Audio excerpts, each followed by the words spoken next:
And welcome back to TVS Presents Sport Magazine on radio. I'm John Daly. So as we get ready for baseball here in the U.S., let's take a look at what other baseball nations are doing. Let's head to Japan.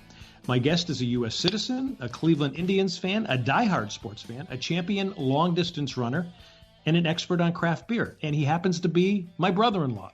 John Williams is also a tenured teacher in Japan.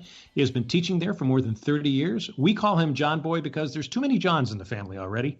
John Boy, welcome to the show. Hey, how you doing, John? What an introduction. All doing good. I like that. It's good. I know. I don't know where I pulled it out from, but I got it. So, hey, so baseball is back in Japan. There are fans in the stands with precautions.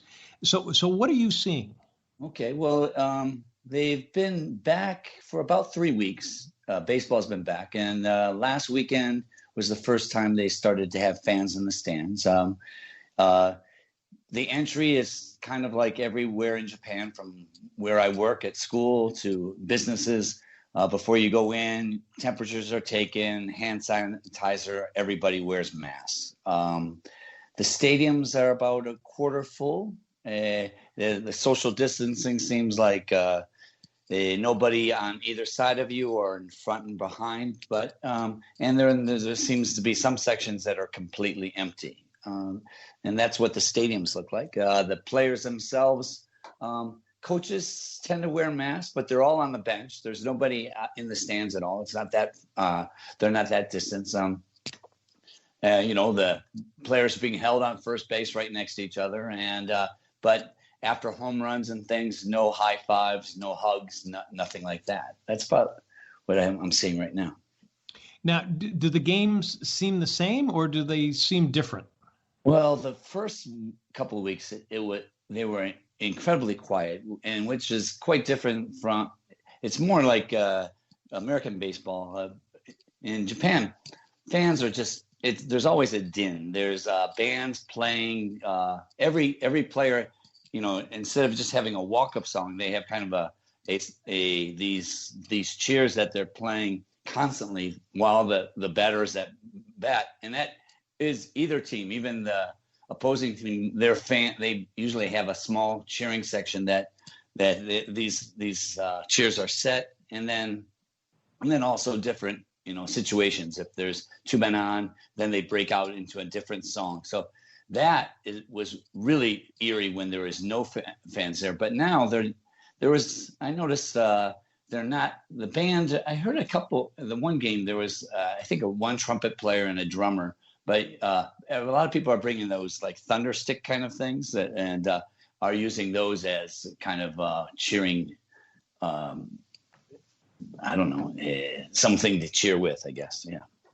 Now, can the fans actually yell and scream, or are they prohibited from doing that? I think they're asked not to. Yeah, they're asked not to, and I think most people, they're occasionally. I think it's in their DNA not to do it, but pretty much it's pretty quiet. But you will hear an occasional louder scream or something, but it's still pretty quiet.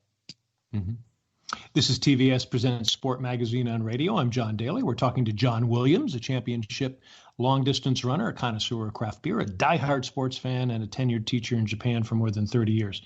So I see that fans will be allowed to attend a big sumo wrestling match. Can they social distance there? Does that seem safe enough? Well, it's just the same thing. They did have one. They did have it's a tournament, so it's a 15-day event. So and then each day wrestlers kind of do a round robin, a tournament style against each other, and then the wrestler with the best record after 15 days, after 15 matches, is the winner. Now. There's been a couple of changes. Usually this tournament would be held in Nagoya, but they have 3 in Tokyo and 3 in different areas of Japan. Now the July tournament would always be in Nagoya traditionally. They're keeping them all in Tokyo where the wrestlers are kind of based. And they said they just announced that they're going to have fans. So I have no idea what it's going to look like, but usually it's quite packed in there. So I guess it will be a smaller group of fans, and I would imagine usually you're right next to the ring too. I would imagine they'll give some space around the ring, but the 15-day one, that the first one when in March they held it without fans. It was incredibly quiet. I mean, the mics were too good. You could hear the almost the salt when they throw the salt to purify the ring. You could almost hear it landing to the ground. It was so quiet. Wow. Now, certainly Japan has not had as many cases as the U.S. And what seems interesting, Japan's death rate percentage seems a lot lower than most countries. You must feel pretty safe there. Yeah, it's as an expat, you have a little. It's a weird situation. You tend to watch news from abroad and your home country and see what's going on there, and you see the numbers here, and I don't know how transparent everything is. I don't know if they're not doing that much testing, but I think they are testing people who are sick, and I think the numbers, those kind of numbers of people that are in hospital and who have died are real, and I think are pretty authentic. But it does seem safer. Like where I work, we've been back now at the school for we came back in almost the end of May. We had a kind of a roll-in period where first it was just a half the class, half the students, and a shorter school day. But within 2 weeks, we were back to pretty much a full student body with after school activities, and then after another week, it was full school day. Nothing has changed. So they were even bringing them in during rush hour. They felt that was safe enough to keep them in. Numbers here are they're trending upwards right now. So that's a little bit scary after a long time where numbers were down. I mean, I think Tokyo had, by American standards, it's small. They had, I think, 280 positive tests yesterday. Kyoto, where I live, which has about 3 million people, had 18. So it's not small, but I mean, it's not compared to a couple of weeks ago when there was 0 or 1 every day. It's a little bit scary that it's going up, and pretty much life is normal. But here, it's always been a little bit different. Japanese people always tend to have worn masks during the winter season and also during allergy season. So masks are kind of ubiquitous here.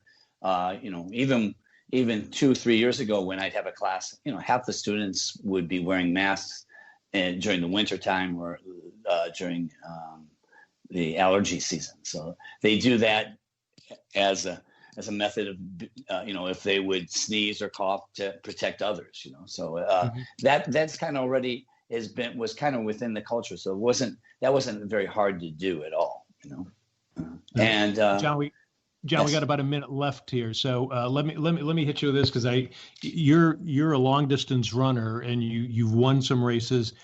Do you have any races coming up, or is that being set aside too? That I just can't find one. There here in Japan, everything has been canceled. I was supposed to run New York. That was also canceled. I guess your only option is this kind of virtual option, but it's a little different. It's not the same as getting out there and running with other people and doing that. So that's the only option right now is virtual, and Japan doesn't even seem to have that. All right. Well, we're going to get you back on here to talk craft beer since I'm running out of time here. So I will definitely bring you back, my friend. We have been talking to John Williams. He's a championship long distance runner, a diehard sports observer, and a tenured teacher in Japan, as you heard, for more than 30 years. But his claim to fame is he's my brother-in-law. John Boy, thanks for being on the show. It was great, John. Take care. All righty. All right. We're just getting started here. TVS Sport Magazine is back. Great stories and all that a sports magazine should be. Go to tvssportmagazine.com. It will soon be back as a monthly publication, as it was for more than 5 decades. That's tvssportmagazine.com. You got some questions, opinions, or suggestions? Drop us a line at tvstvnetwork@gmail.com. When we come back, a chat with Boychik from Vegas on baseball, football, hockey, and a new novel.